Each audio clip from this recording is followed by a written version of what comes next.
गुरुर्ब्रह्मा गुरुर्विष्णु गुरुर्देवो महेश्वरा गुरुर्साक्षात् परं ब्रह्म तस्मै श्री गुरुवे नमः। तस्मै श्री गुरुवे नमः। नारायणं नमस्कृत्य नरं चैव नरोत्तमं देवीं सरस्वतीं व्यासं ततो जयमुदीरये। वक्रतुंड महाकाय सूर्यकोटि संप्रभा निर्विघ्नं कुरु मे देव सर्वकार्येषु सर्वदा। अतुलितबलधामं हेमशैलाभदेहं धनुज्वनं कृशानं ज्ञानिनां ग्रगण्यं सकलगुणनिधानं वानराणामधीशं रघुपतिप्रियभक्तं वातजातं नमामि। हरे कृष्णा कृष्ण कृष्ण हरे हरे हरे राम राम राम हरे हरे। श्री राधा मेरी स्वामिनी मैं राधा जी को दास। जन्म जन्म मोहे दीजियो श्री वृंदावन वास। जन्म जन्म मोहे दीजियो श्री वृंदावन वास। सब द्वारन को छोड़ के आई आप जी के द्वार। हे वृषभानु की लाडली जरा मेरी ओर निहार। जरा मेरी ओर निहार। श्री कृष्ण गोविंद हरे मुरारी हे नाथ नारायण वासुदेवा।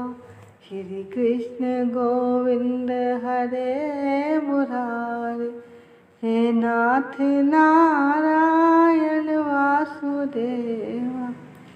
हे नाथ नारायण वासुदेवा। हे नाथ नारायण वासुदेवा।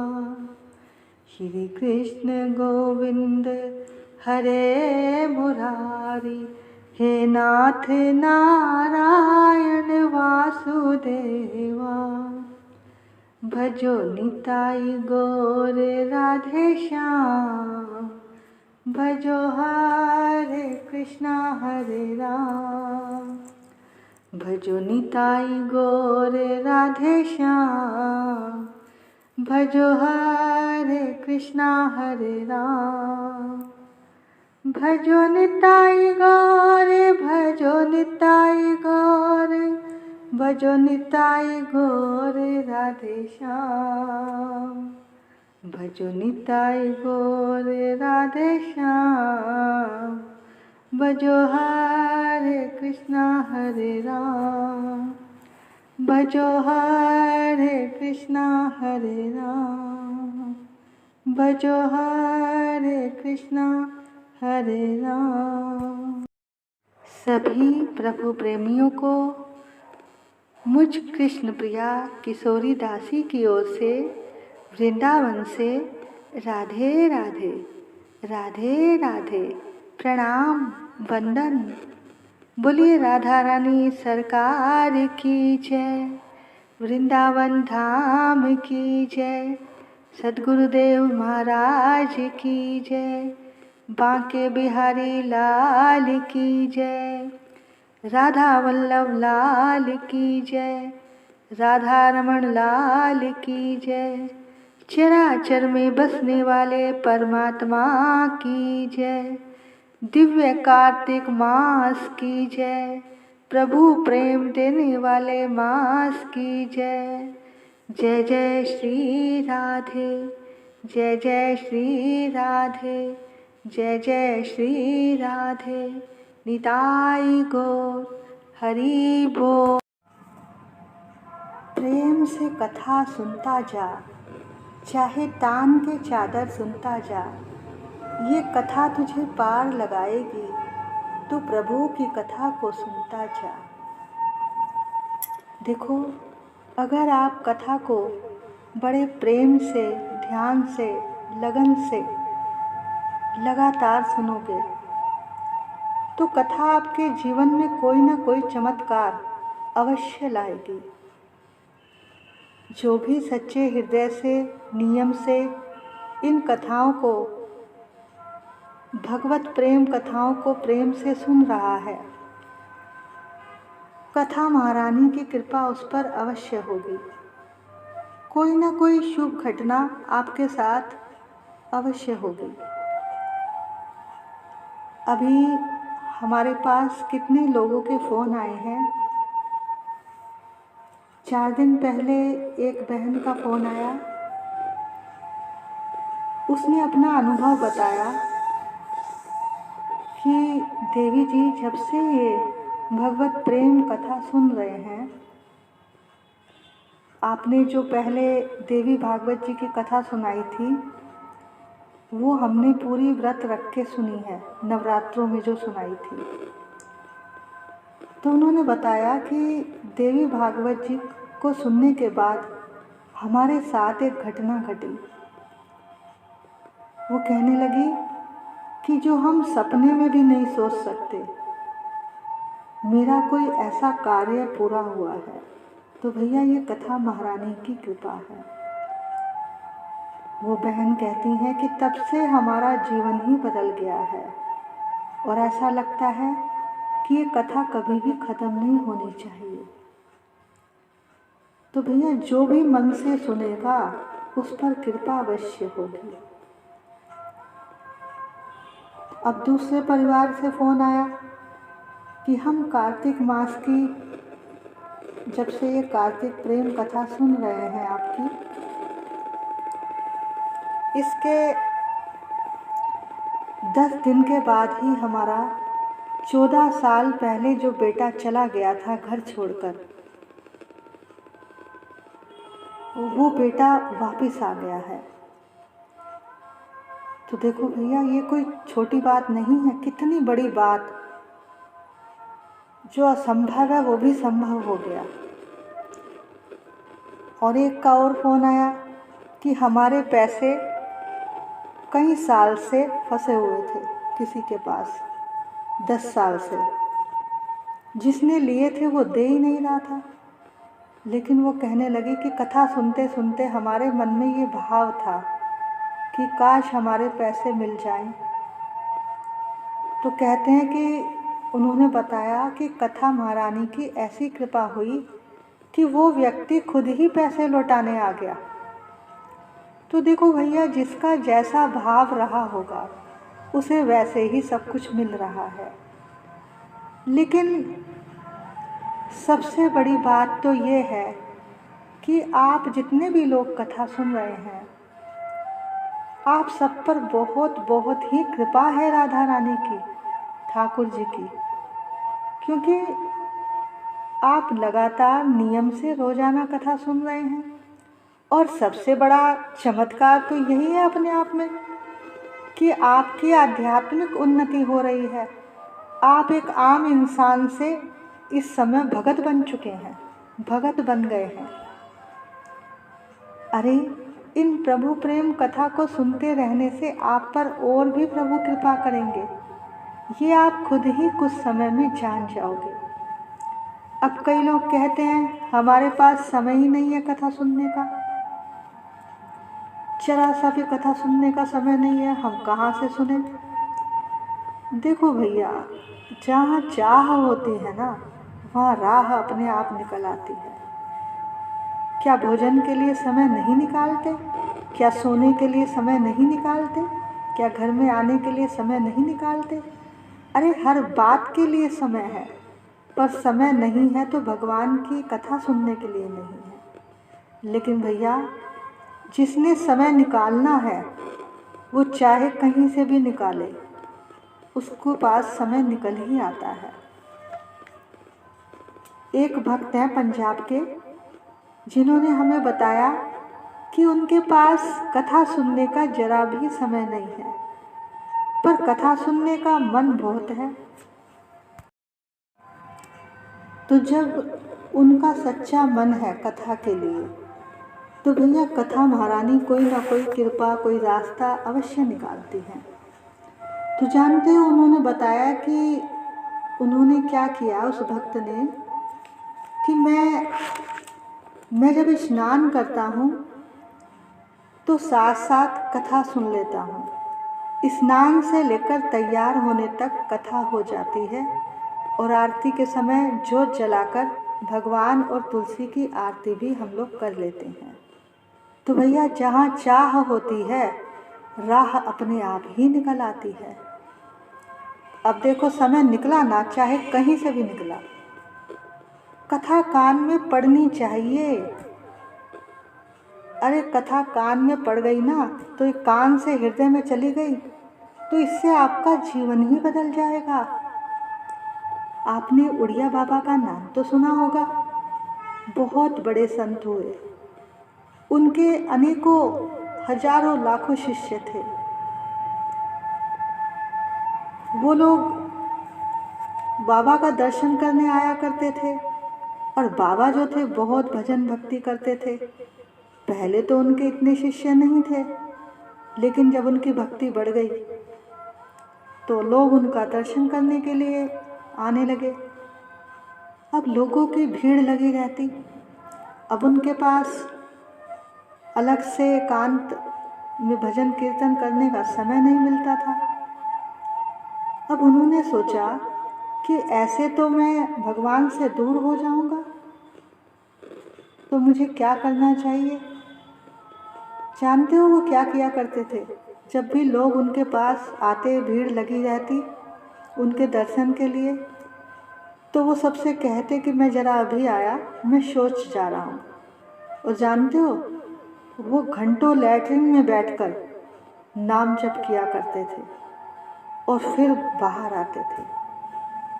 पर उन्होंने नाम जाप नहीं छोड़ा। तो भैया भगवान तो भाव देखते हैं, कैसे भी सुनो पर कथा सत्संग सुनो। हमने कोई देखो वीडियो भी नहीं बनाई अपनी, क्योंकि जो साधन किशोरी जी ने अभी बनाया बस वही चल रहा है। अभी ऑडियो ही बनाई, जिससे आपका ध्यान किसी को देखने में ना लगे, केवल सुनने में ध्यान लगे। चाहे आंख बंद करके भी आप इस कथाओं को सुन सकते हैं, क्योंकि उसका ज़्यादा असर होता है। जितने प्रभु प्रेमी हैं जो कथा सुन रहे हैं, वो प्यार से बस सुनते जाएं, इस भगवती प्रेम गंगा में गोते लगाते रहें। आप सबके साथ एक सुंदर सी घटना जरूर घटेगी। अब किसी बहन ने हमसे पूछा कि क्या इस महीने लहसुन प्याज भी खाना चाहिए या नहीं।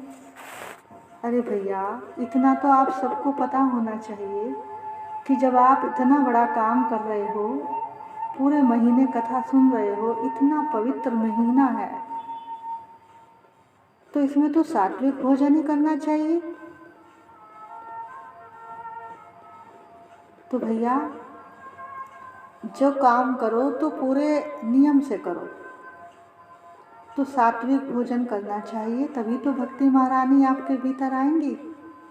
बस जो भी आप भगवान को भोग लगा सकते हो वही आपको प्रसाद पाना है। अब आप देखो कि आपको तो प्रभु का प्रसाद पाना है या अपनी जीभ का स्वाद देखना है। अब कई माताएं कहती हैं कि सबका भोजन घर में प्याज वाला बनाना पड़ता है। अरे तो आपने ही तो बनाना है, तो अपनी सब्जी यानी ठाकुर जी को भोग लगाने के लिए बिना प्याज वाली सब्जी पहले निकाल लो। अरे रास्ते तो बहुत है, अगर इस रास्ते पे चलना हो तो क्या आप भगवान के प्रेम में इतना भी नहीं कर सकते? तो कैसे प्रेमी हुए भैया? देखो, जिसने अब तक लहसुन प्याज खाया, जिसे नहीं पता था, तो वो जब पता लगे तब से ही प्रभु का प्रसाद ही पाए। अब देखो, ये जो लास्ट दिन आ रहे हैं, एक तो ये आंवला नवमी का दिन, दूसरा ये 4 तारीख से 8 तारीख के जो दिन हैं, तो जितने नियम आप कर सकते हो जो आपने अभी तक पूरा महीने नहीं किए, तो वो आप इन 5 दिनों में अवश्य करें। जिसने सुबह उठकर स्नान नहीं किया, वो 4 बजे से 4:45 बजे के बीच बीच ब्रह्म मुहूर्त में इन 5 दिन, आखिरी के जो ये 5 दिन हैं, इनमें स्नान अवश्य करे और तुलसी की पूजा करे, तुलसी की पूजा करे, आरती करे। और 4 तारीख को एकादशी है, एकादशी का व्रत भी रखे। इस एकादशी को व्रत रखने का अर्थ है सारी एकादशियां का फल मिलेगा आपको। देखो, ये इतना सुंदर महीना है कार्तिक का, जो चाहो वही आपको मिल सकता है। इतना पावन और पवित्र महीना है ये। आइए अब आज की कहानी की ओर चलते हैं। किसी गांव में एक ब्राह्मण की कन्या थी। वह कार्तिक मास में तुलसी जी की सेवा करती थी। दीपक जलाकर आरती पूजा भी करती थी। एक दिन तुलसी माता जी साक्षात प्रकट होकर बोली कि एक चौकी पर बैठकर लाल कपड़ा बिछाकर तुलसा माई बोलोगी तो तुम फूल बन जाओगी। अगर कोई लाल पीले फूल तोड़ेगा तो हीरे मोती खूब मिलेंगे, और अगर कोई काले हरे फूल तोड़ेगा तो तुम अंधी हो जाओगी। ये बात सुनकर ब्राह्मण की कन्या ने अपनी माँ से कही, तो उसकी माँ ने ऐसा ही किया, तो उसे खूब सारे हीरे मोती मिल गए। एक दिन उधर से एक राजा का लड़का जा रहा था।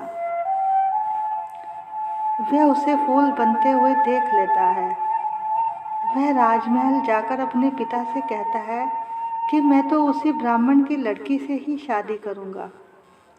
राजा मना भी करता है, परंतु लड़का नहीं मानता। अंत में राजा को उस लड़की से अपने बेटे की शादी करनी ही पड़ी। शादी के बाद जब वह लड़की अपनी ससुराल में आई, तो राजा के लड़के ने उससे कहा कि तुम मुझे फूल बनकर दिखाओ। लड़की ने कहा कि मैं नहीं जानती। तो लड़के ने कहा, क्यों झूठ बोल रही हो, मैंने तुम्हें खुद फूल बनते हुए देखा है। तब उस लड़की ने सारी बात बता दी और कहा कि अगर तुम लाल पीले फूल तोड़ोगे तो हीरे मोती भर जाएंगे, अगर कोई काले हरे रंग के फूल तोड़ेगा तो मैं अंधी हो जाऊंगी। ये सब बातें उन दोनों की दूसरी रानी ने सुन ली। एक दिन राजा का बेटा किसी काम से बाहर जाता है। इधर वो दूसरी रानी उस लड़की को बहला फुसलाकर फूल बनने को कहती है। तब उस रानी ने लाल पीले फूलों की बजाय काले हरे फूल तोड़ लिए। इस पर वो लड़की अंधी हो गई। राजा का बेटा जब बाहर से आता है तो उसे सारी बात समझ में आ जाती है। राजा का बेटा उसे उसके माँ बाप के पास भेज देता है। सपने में तुलसी माता आती है और कहती है कि तू जाग रही है कि सो रही है, उस कन्या से। तो वो कन्या कहती है कि ना मैं सो रही हूँ ना मैं जाग रही हूँ, मैं तो चिंता में पड़ी हुई हूँ। तुलसी माता ने कहा कि तू फिर से तुलसी की सेवा कर। तो उसने ऐसा ही किया और उसकी आंखें ठीक हो गई। जब राजा के बेटे को इस बात का पता चला तो वो बाजे गाजे के साथ उसे अपने घर ले आया और दूसरी रानी को सजा दी। हे तुलसी माता, जैसे आपने ब्राह्मण के कन्या का मान सम्मान बढ़ाया, उसका कल्याण किया, इसी तरह से आपकी कथा जो भी सुन रहा है उसका भी कल्याण करना। बोलो तुलसी माता की जय। आइए अब कार्तिक मास के महात्म की ओर चलते हैं। राजा पृथु ने नारद जी से कहा कि अब आप इसके उद्यापन की विधि भी बताइए, क्योंकि कार्तिक मास अब समाप्त होने को है।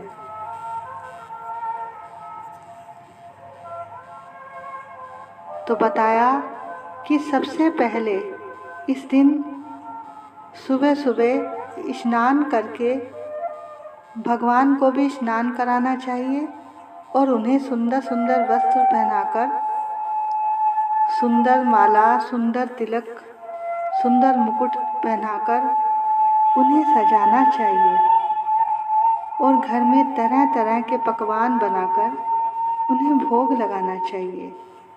इसके साथ ब्राह्मण और उनकी पत्नी को खाना खिलाकर यथाशक्ति दान दक्षिणा देनी चाहिए। यदि कोई ब्राह्मण ना मिले और या फिर किसी के अंदर इतनी सामर्थ्य नहीं है भोजन कराने की, तो उसे गाय को चारा खिला देना चाहिए, गाय को भरपेट भोजन करा देना चाहिए और तुलसी जी की यथाविधि पूजन करना चाहिए और पूरे घर में दीपमाला करनी चाहिए। गाय, पीपल और वटवृक्ष का पूजन करना चाहिए, क्योंकि पीपल विष्णु जी का है और वटवृक्ष शिव जी का रूप है। इसी प्रकार पलाश ब्रह्मा जी का रूप है। ये सुनकर ऋषियों ने पूछा कि हे सूर्य जी महाराज, ब्रह्मा विष्णु महेश वृक्ष रूप क्यों हुए, कृपया हमें बताए। तो सूर्य जी कहने लगे, हे ऋषियों, किसी समय में शिव जी और पार्वती एकांत में विराजमान थे कि उस समय देवताओं द्वारा भेजे गए अग्निदेव ने उनके एकांत में विघ्न उत्पन्न कर दिया। इस पर देवी पार्वती ने क्रोधित होकर उन्हें श्राप दे दिया कि तुम वृक्ष रूप हो जाओ। तब विष्णु जी गया में जाकर पीपल और शिव जी काशी में जाकर अक्षयवट और ब्रह्मा जी पलाश रूप हो गए। तभी से पीपल और वटवृक्ष का पूजन होता है। तब ऋषियों ने पूछा कि हे महाराज, शनिवार को पीपल का पूजन होता है मगर रविवार को नहीं, इसका क्या कारण है? तब सूर्य जी बोले कि हे ऋषियों, समुद्र मंथन के समय 14 रत्न में से कौस्तुभ मणि तथा लक्ष्मी जी को प्राप्त करने के बाद श्री हरि ने लक्ष्मी जी से विवाह करने की इच्छा प्रकट की।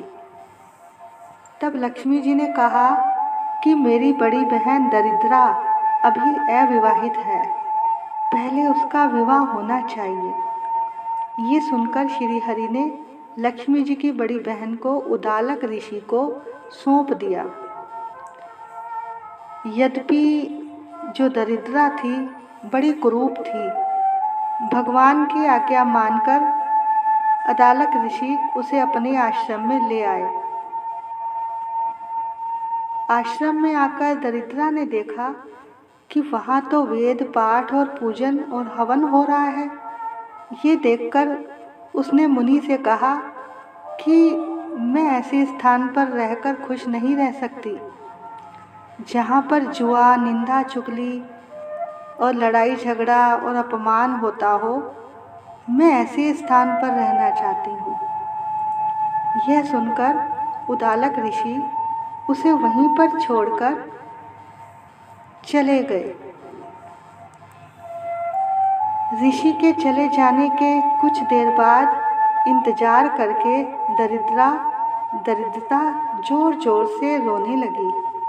तब देवी लक्ष्मी ने भगवान से कहा कि मेरी बहन दरिद्रा बहुत दुखी हो रही है, प्रभु पहले उसका दुख दूर कीजिए। ऋषि ने भी उसका त्याग कर दिया है। तब विष्णु भगवान लक्ष्मी सहित वहाँ आकर कहने लगे दरिद्रा को कि तुम पीपल में निवास करो, पीपल हमारा ही अंश है। जो कोई कार्तिक मास की पूर्णिमा में पीपल की पूजा करेगा वह हमें ही प्राप्त होगा और उसके यहाँ लक्ष्मी जी का वास होगा। जो कोई शनिवार को सूत लपेटकर तुम्हारा पूजन करेगा उसके सब मनोरथ पूर्ण होंगे, परंतु रविवार को जो तुम्हारा स्पर्श करेगा वह दरिद्री हो जाएगा। इतना कहकर भगवान श्री हरि देवी लक्ष्मी सहित अंतर्ध्यान हो गए। तब सूत जी ऋषियों को कहते हैं कि जो भी इस कथा को पढ़ता या सुनता है उसे बद्रीनाथ जाने की यात्रा जितना फल मिलता है। बोले बद्रीनाथ भगवान की जय, चराचर में बसने वाले परमात्मा की जय, कार्तिक मास की जय, प्रभु प्रेम देने वाले मास की जय, राधा रानी सरकार की जय। जय जय श्री राधे, जय जय श्री राधे, जय जय श्री राधे। निताई गौर हरि बोल। सभी को राधे राधे, राधे राधे।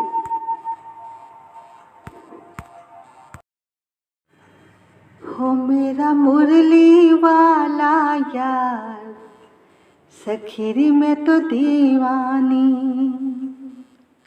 हो मेरा मुरली वाला यार, सखीरी में तो दीवानी। दीवानी दीवानी दीवानी मस्तानी, हो मुझे हो गया, हो मुझे हो गया उनसे प्यार, सखीरी में तो दीवानी। हो मेरा मुरली वाला यार, सखीरी में तो दीवानी। हरी हरी चूड़ियाँ मांग सिंदूरी,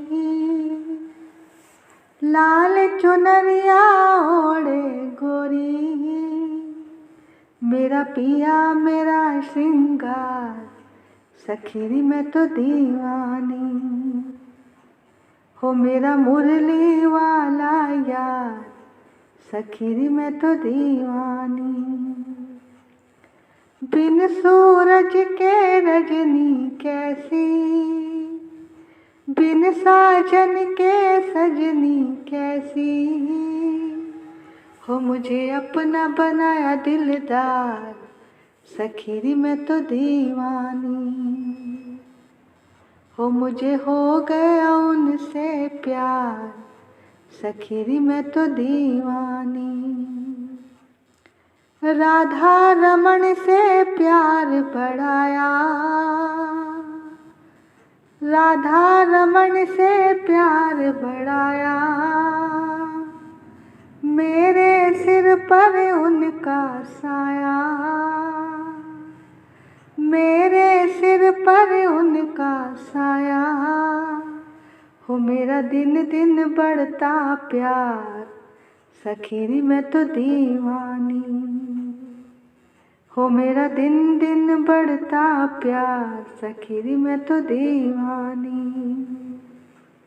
हो मेरा मुरली वाला यार, सखीरी में तो दीवानी।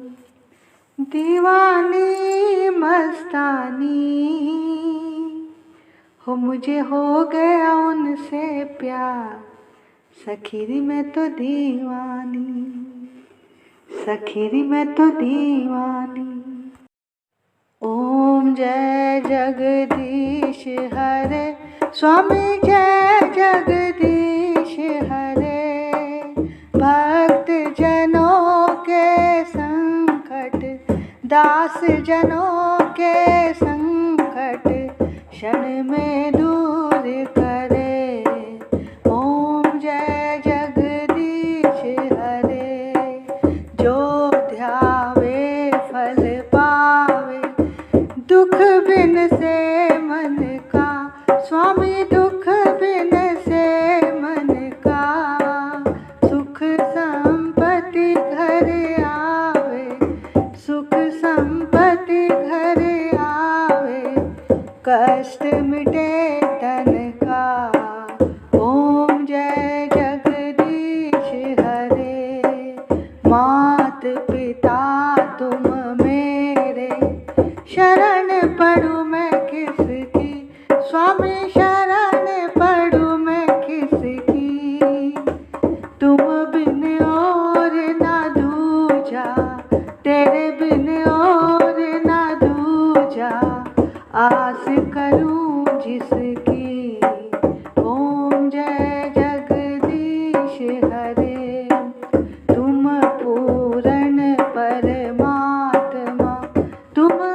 जय जगदीश हरे। तुम करुणा के सागर, तुम पालन करता स्वामी, तुम पालन करता। मैं मूर्ख खल कामी, मैं मूर्ख तुम स्वामी, कृपा करो भरता। ओम जय जगदीश हरे। तुम हो एक अगोचर, सबके प्राणपति स्वामी, सबके प्राणपति। किस विध मिलूं दया मैं, तुमको मैं कुमति। ओम जय जगदीश हरे। दीन बंधु दुख हरता, ठाकुर तुम मेरे स्वामी, रक्षक तुम मेरे। करुणा हस्त बढ़ाओ, अपनी शरण लगाओ, द्वार पड़ा तेरे। ओम जय जगदीश हरे। विषय विकार मिटाओ, पाप हरो देवा स्वामी, कष्ट हरो देवा। श्रद्धा भक्ति बढ़ाओ, श्रद्धा भक्ति बढ़ाओ, संतन की सेवा। ओम जय जगदीश हरे। श्याम सुंदर जी की आरती, जो कोई नर गावे स्वामी, जो कोई नर गावे। कहत शिवानंद स्वामी, कहत शिवानंद स्वामी, मनवांछित फल पावे। ओम जय जगदीश हरे। ओम जय जगदीश हरे। स्वामी जय जगदीश हरे। भक्त जनों के संकट, दास जनों के संकट, क्षण में दूर करे। ओम जय जगदीश हरे। तुलसा महारानी नमो नमो, ठाकुर मन भानी नमो नमो। हरि जी की पटरानी नमो नमो। मेरे श्याम जी की प्यारी नमो नमो। मैं तो जाऊं बलिहारी नमो नमो। तेरी जोत जगाऊं नमो नमो। तेरी आरती गाऊं नमो नमो। तेरा हरि यश गाऊं नमो नमो। तुलसा महारानी नमो नमो। ठाकुर मन भानी नमो नमो। हरि जी की पटरानी नमो नमो। जो तुलसा तेरी शरण में आवे, मुँह मांगा फल सब कुछ पावे। हो मैं तो जाऊं बलिहारी नमो नमो। तुलसा महारानी नमो नमो। हरि जी की पटरानी नमो नमो। धन तुलसी पूरण तप कीना, हरि चरणन अर्पण मन कीना। शालिग्राम जी की प्यारी नमो नमो। तुलसा महारानी नमो नमो। जो तुलसी तेरी आरती गावे, बस बैकुंठ अमर पद पावे।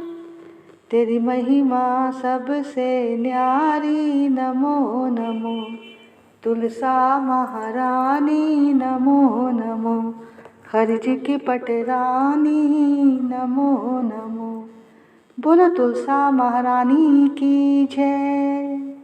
कार्तिक मास की जय, बांके बिहारी लाल की जय, राधा वल्लभ लाल की जय, राधा रमण लाल की जय। देखो भैया, ये आपका कार्तिक मास की रोज की कथा का महात्म और तुलसी आरती उसका पूरा पैकेज तैयार कर दिया है। बस आपको रोज़ सुबह ब्रह्म मुहूर्त में उठना है, उठकर स्नान करना है और इस कथा को बड़े ही प्रेम से और भाव से सुनना है। इसके बाद तुलसी जी की पूजा और आरती करनी है। और जैसा कि यहाँ कथा के बाद सब कुछ दे रखा है आपकी सुविधा के लिए, और बस आपने करना क्या है, आपका क्या व्रत और नियम है, आप बस प्रेम से इस कथा को सुनना, बैठकर आराम से सुबह ब्रह्म मुहूर्त में, और उसके बाद अपनी आरती की थाली सजाकर बैठना। और जब इसमें आरती बोली जाए तो आप भी पहले ठाकुर जी की आरती करना और उसके बाद तुलसी जी की पूजा और आरती करना। इससे आपकी सारी पूजा पूर्ण हो जाएगी।